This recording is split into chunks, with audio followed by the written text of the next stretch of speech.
Hello, and welcome to a very special conversation with Leonard Peikoff about the upcoming presidential election. In just a few days, the United States will be deciding who the next president of the United States will be. And we're fortunate enough to be able to converse with Leonard Peikoff, the world's foremost authority on objectivism, on this very topic. Thank you for joining us, Leonard. You're very welcome. The first thing that I've noticed in our conversations about this is that you have a reasonably high opinion of Mr. Trump. Yes, I do. And why? What's the basis for that? Well, because of all the good things that he thinks and does. I mean, the fact that there are things I don't like about his person, but they don't affect his politics. And the fact that he has political flaws, for instance, his use of tariffs for 100 different purposes, for many different purposes, that's hyperbole. Rather than just for national security. There are many things about him I don't like, and his braggart and his bully. So I've said, and his emotionalism, I've said already many of the things, but nevertheless, there's something there where he's putting up a fight for something real, something valid against the entire world. He's the object of total injustice, vicious behavior by the press and the politicians and the colleges, and he's taken on the entire culture. Everyone is against him, except a few, conservatives. How can you not like him? What are your definition of like? As a personal friend, you mean? No, so you wouldn't have him as a personal friend, but that's not what we're being asked. Well, I mean, I gather from what I've read, what I've heard on talk shows, that he's very nice to guests, that he personally helps to serve the food, and he's very generous and everything. I mean, giving money, but very friendly and welcomes them as a host. So I'm sure he has a softer, pleasanter side, but we don't get to see that. And he obviously thinks that would be a political liability. But you liked his income tax cuts, his corporate income tax how cuts. could I not? Right. Who could be against taxes? Except Kamala, she would be against taxes. Right, and his stated policy is one of deregulating the economy, and he's refreshing in his pro-industry drill baby drill. But you're going into, do I like him? The fact that that was just a different question of do I agree with him? Yeah, well, they are, yeah. But agree with him is a one precondition, but like him as a person. I think he's undertaken a tremendous problem.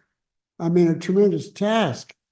The future of the West, really, because that depends on the future of America. And he knows what's going to be unleashed against him. Surely after his 4 years already, he knows he's going to be, vilified and assaulted. He knows now he's going to be assassinated. And he still does it. Now, you would say, well, maybe he has delusions of grandeur, when he thinks if he goes through all this, he'll go down as a big... I don't know. You could say that about anybody. You can psychologize evil in anybody, or virtue too. You can see a killer as well. He was concerned with social harmony, so he killed the ones that disagree.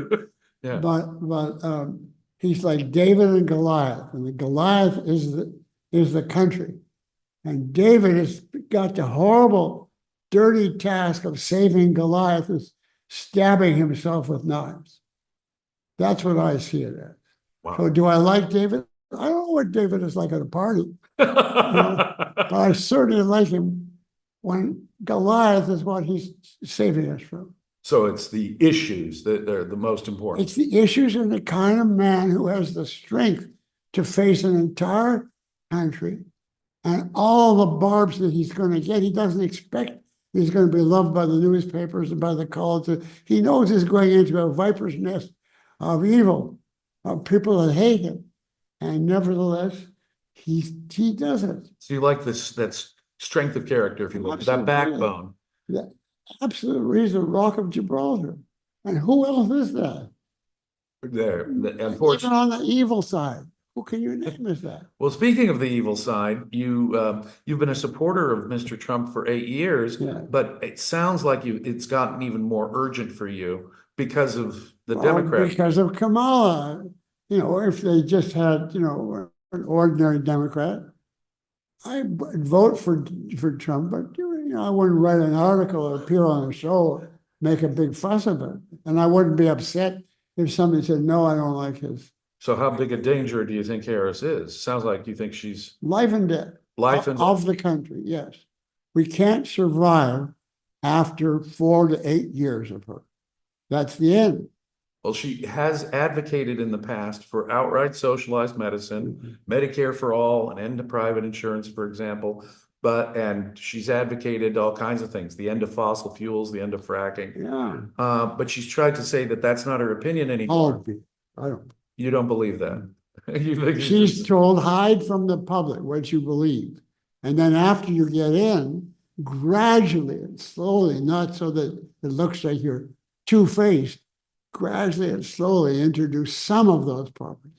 And then after she gets the country going in that direction, she says, oh, I was right 5 years ago. I didn't realize I was, So you can see it all coming. It's all written out by Samuel Goldwyn in Hollywood. Yeah, this could be a Hollywood script. Yeah. Right.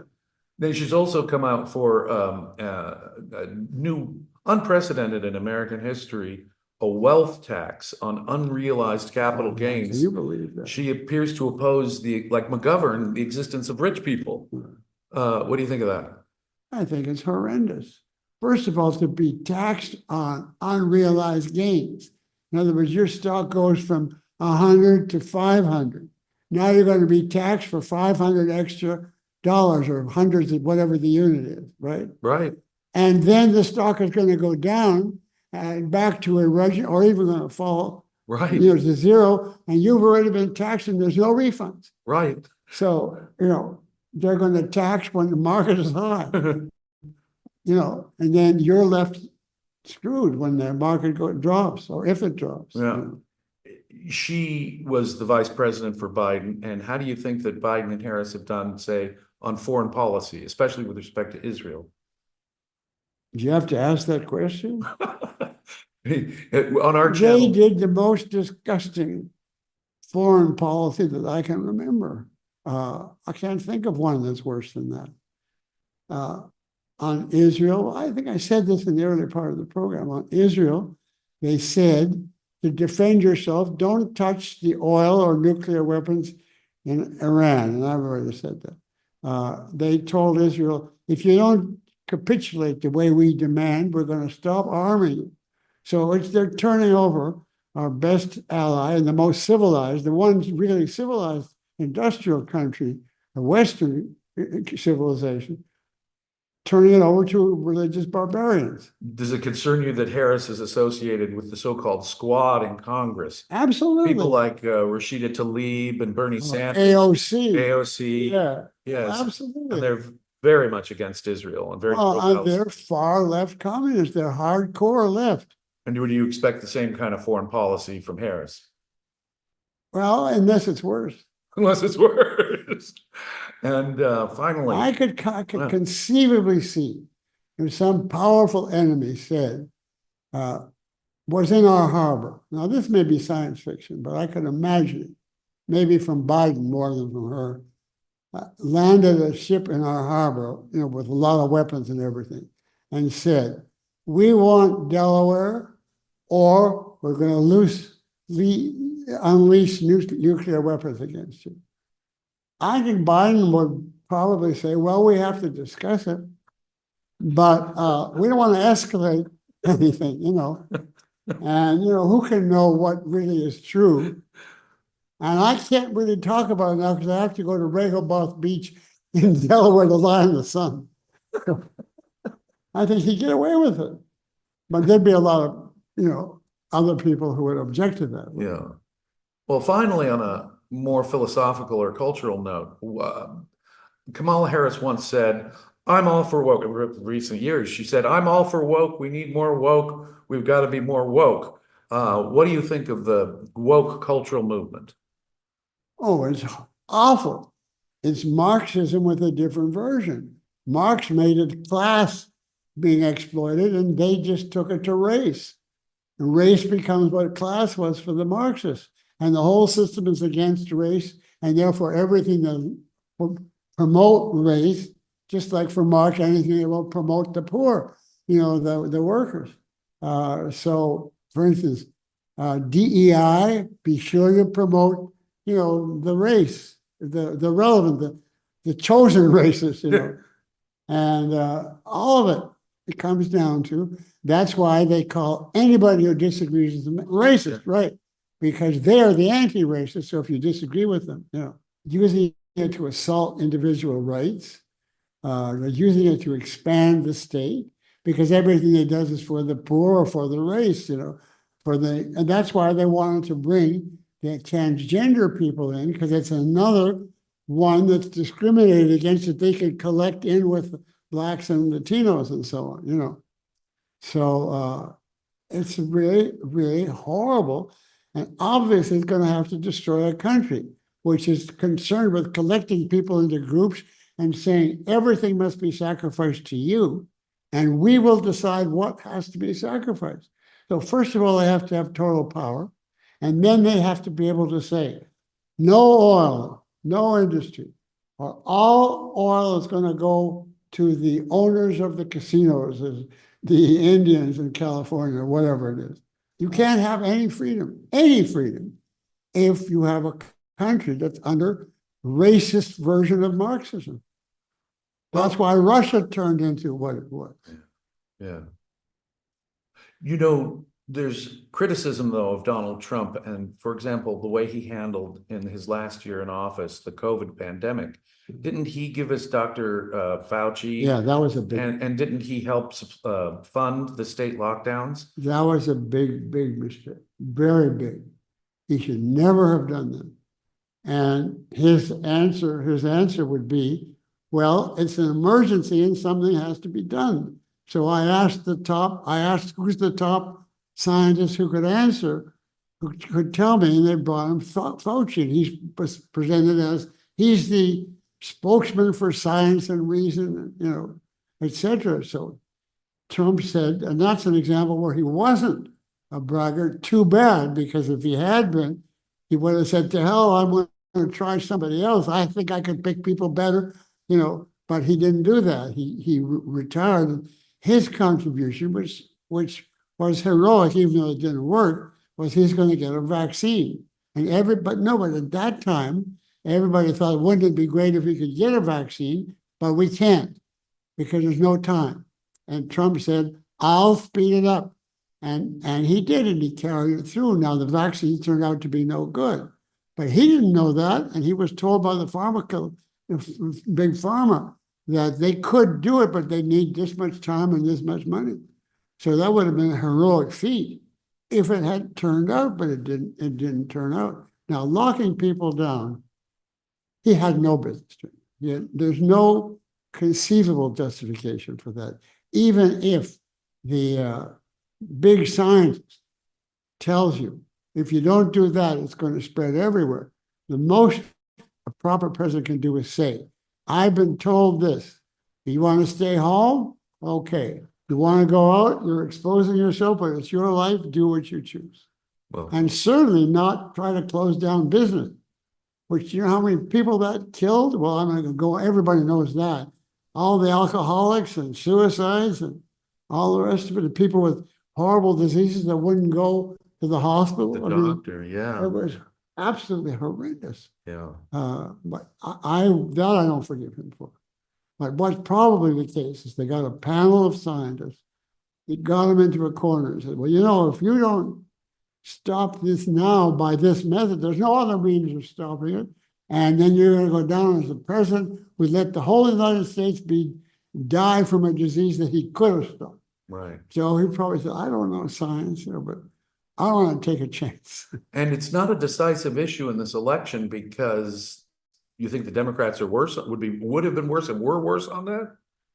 Well, Biden was when the time came, because he took, you're going to lose your job, you're going to lose your pay if you don't do, everything. Yeah, well, the military, he was mandating the vaccine. Yeah. He was mandating, Right. and all those vaccine mandates were But coming he doesn't get the blame that Trump does, because he didn't introduce it. He just wanted to show that he could beat Trump. And what Trump did, everything he did is anti-Trump. Everything he His did. policy from opening the border and all the rest of it. He did it to show Trump, to hell with you, we could get along with the opposite. we can do better with the opposite, so. Yeah. So I wanted to ask, and we, in our earlier discussions about this, we were talking about rationalism among objectivists in deciding to vote. And it interests me because, if there is a significant difference in outcomes, even if we do have two imperfect candidates, do you think that imperfection is an abstraction that gets in the way of an objectivist saying, well, I can't vote for Trump because he said such and such or did such and such, when the other candidate is so much worse? Yes, well, let me put it this way. Do you think that's being wedded to an abstraction over reality? Yes. I think it's being wedded to a commandment over reality. And the commandment is, thou shalt be moral. And moral does not entail compromises of the good. And therefore, if you vote for somebody who has obvious flaws and obvious imperfections, you are voting for something that is not the good. It's the compromise of the good, which makes it, if not evil, at least very inferior, as against somebody who stands up for their, but they don't say that you should vote for Harris. Some of them do, but that's the ones that want to cleanse the Republican Party. But what do you think of that idea? Assuming now we elect Harris, she has 4 to 8 years before the Republican Party comes up with this brilliant new leadership, an individual or group that's going to cleanse the Republican Party and tear them away from all their spinelessness and compromise, etc. That's what we need, a new leader to replace Trump. And I'd like to know where they're going to get him and why they're going to think that the Republican, when they find him, if they find him, why they think the Republican Party are going to go in his mind. The first thing they're going to say is, well, Trump was the arch conservative and he was beaten by such a rat as Biden. So if that's the case, we should go away from conservatism then. To cleanse, to improve our party, we have to not stress conservatism so much, go more for populism, That's what I see as their reaction to a big Trump loss, especially in that kind of political situation. So in this context, it's an easier call than it was, say, for Miss Rand in 1972, voting for Nixon over McGovern. Oh, absolutely. I mean, whatever you would say about Nixon, and he could play the piano, remember? Well, Miss Rand called him the champion Me Tooer and compromiser. Yeah. She criticized his own price control program. She was concerned about when he opened relations with Chairman Mao in China. She wrote about these things. She saw terrible things Nixon was doing, and still she said, she's against Nixon for Nixon. For Nixon. And the idea is, and all crucial issues and all significant issues, she's against him. But in the combination that he presents and the ways that he presents it, it means really, really bad. It outweighs anything, And compared to Nixon, Trump has a spine. Trump is not afraid of a fight. Oh, absolutely. He's not a Me Tooer at all. Right. He's a not meer. So. And in a sense, Harris is much worse than McGovern was. Oh, absolutely. She's with this woke. You can't take anybody from that period, not even, what was the name of that socialist party? Norman Vincent. Norman Vincent Peale, yes. No. Thomas was his last. Norman Thomas. Yeah. That's it. Yeah. So he was worse than Harris. Wow. You have to go to that extreme, absolutely, though. You can't. I mean, they're going to take over the country. So what's the difference whether they call themselves socialists or communists? I see. So, in your mind, Harris sounds like you believe that it's absolutely urgent this time. You've been a supporter of Trump for 8 years. Sounds like if I haven't made that clear, but you've been a supporter for Trump for. I think she is as bad as a candidate theoretically can be. You can't project someone worse than her. Personally, politically, economically, culturally, appearance-wise, however you look at it. So there's just no question in your mind that any. And also what it's going to lead to, since it's the destruction of every essence of Americanism, is is the end of America. And she could do that in 8 years. And Anybody could do that in 8 years, especially if there's nobody to fight against it. And she's doing it on the basis of what woke and the Democratic Party slogans, and they're completely gone on the racist issue, you know. And in contrast, Trump is not like Reagan in the sense that he's wedded to the religionist viewpoint. For example, he's willing. First of all, I don't hate Reagan the way most objectivists do. I think he did some good things, but go ahead. But Miss Rand herself refused to vote for Reagan in 1980 precisely because of his alliance with the moral Because of abortion. and abortion specifically. Yeah. Should I tell them that story? Why not? When she first heard that Reagan was a candidate, he was very good as a governor, and he was allowed abortion. He had no problem. And then when he first came to run as a candidate, I was in her apartment, and she said to me, "What is his position on abortion?" He was in favor of it in California. "What about now as a candidate?" I said, "I don't know." She said, "Why don't you phone the headquarters, Reagan's headquarters right now, and ask what your position on abortion?" So I went in front of her in her living room, telephone Reagan headquarters. I don't know how I found the number, but I did. And I said, "I'm curious to know what is your position on abortion? Are you for it, against it, you're indifferent?" And she said, "Well, we're working on that now. We're trying to decide right now, but, we didn't say we're trying to decide. We're working on that now. We're discussing that now." In other words, we haven't decided which policy is going to bring us the most votes and which is going to lose us the most votes. And that's the only thing they could be talking about. But, after he was so strong for abortion, and now, well, we don't know. We have to think about it. So even with Reagan and an issue that was supposed he to ended up being a compromise. pragmatist in his own way. Yeah. Whereas Trump, there are many conservative Republicans right now trying to get a bill through Congress that would, in effect, ban. Now that Roe versus Wade is gone, they want to ban abortion in all 50 And Trump states. came out against that. He's against it. Yeah. He wants to let the states do it themselves, even if they go in favor of abortion. Yeah. And he's also in favor of in vitro fertilization, Yeah. which, of course, the strict religionists oppose. Well, he even thinks that the government should finance it. And you know why? He has a very good, it's sort of silly, but on the other hand, it's very understandable. The population of Western civilization is diminishing. The population of the United States is diminishing across time. And nobody is doing anything about it. But if we keep going smaller and smaller and smaller, at some point, we'll stop being a significant factor in human history. And the whole Western civilization, the whole thing that we live in, is going to be gone. And they're going to be savages left from what remains in the West. But we have to keep up the population. And that makes sense. Of course, we have to educate them, train them properly, but they have to be here first. If people started dropping dead right and left, that's a threat to the United States. Even if it doesn't mean that you're all going to die next, it does mean that the fewer you got, the lesser power you have, if it's happening in terms of 1 million people at a time.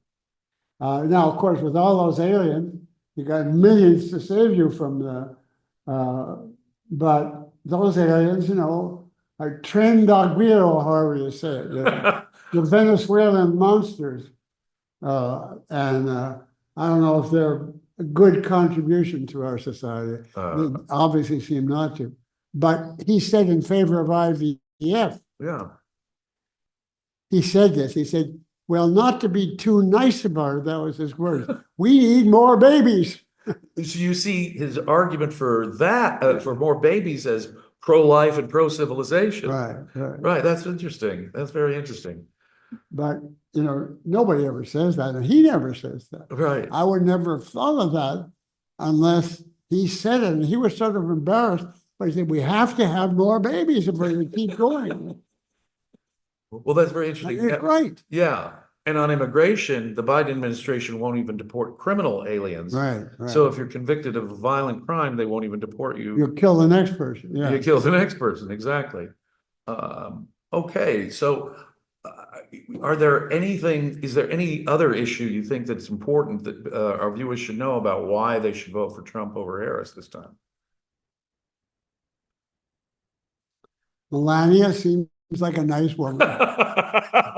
She's got the #1 book.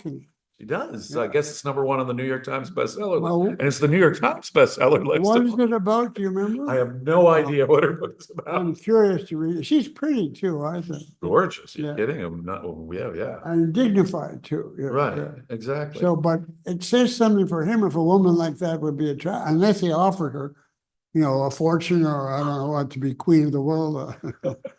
But she seems like a nice person. She does, and I think the press has been very unfair to her. And he loves his kids.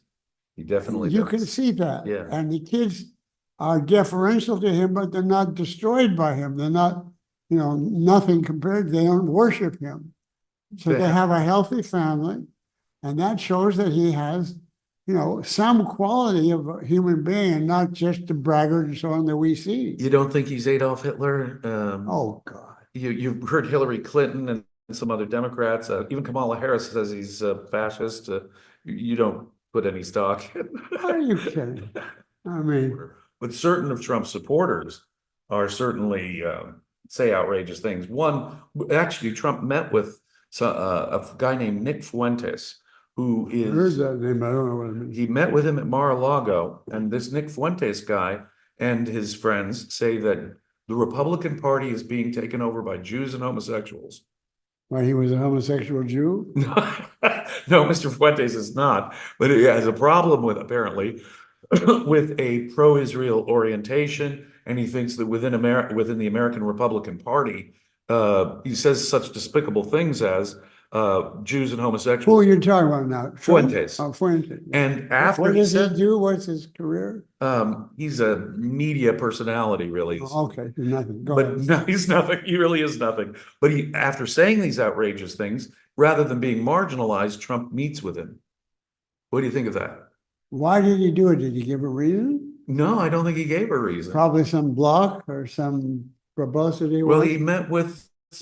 Bad. I wouldn't defend that.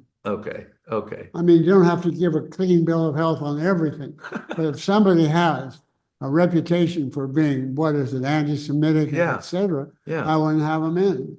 Yeah. On this, it's a committee to refute him, to convert him into denounce his nonprofit, anti-Semitism. Then you could bring him in just as somebody on trial, but not as a social equal. So it sounds like what you're saying is that while Mr. Trump has flaws, real flaws, they're irrelevant or insignificant compared to the disaster that Harris would be for That's America. what I said in the answer. He has flaws, but they're not flaws. Even if he invites one anti-Semite, is stupid, and probably his advisors are telling him, well, make a step in that direction and see if you can get them on our side. And then he capitulates to it. That's bad. But that is not the same as saying he hooked up with that organization, or he wrote a book defending it, Right. or he kicked out someone in the White House who didn't like him, Right. all those things. So there's He has errors of judgment, and I'm sure in some cases, he'll do something for publicity, but it won't be something that totally annihilates his viewpoint. He won't come out for the evil of American history in order to get, publicity on CNN. No, he very much defends the American. He has his views, but he doesn't always make good choices. And I'm sure his advisors are corrupt through and through. I mean, what do you expect today? They're hangers on in Washington. But that still doesn't affect your vote. You're still voting against Trump and for Trump and against Harris. Right. I can't control all the rest of the people in Washington. All I can do is have somebody in who's going to do some good things, which I think are important, and somebody else is going to wipe out everything. Well, obviously, I want to use the good one, the half good one. Right. And where are you gonna find a politician who's so openly pro-American these days, or On all the rest of drill it. baby drill Yeah. kind of pro-industry? And with his Rock of Gibraltar, you know, where that McLaughlin. spine, yeah. Well, thank you very much for joining us. Okay, well, thank you, Jim. Thank you. You're a great person to know, and you give me a lot of publicity that I wouldn't get otherwise. Well, I get selfish value out of this, and I know a lot of viewers are going to as well.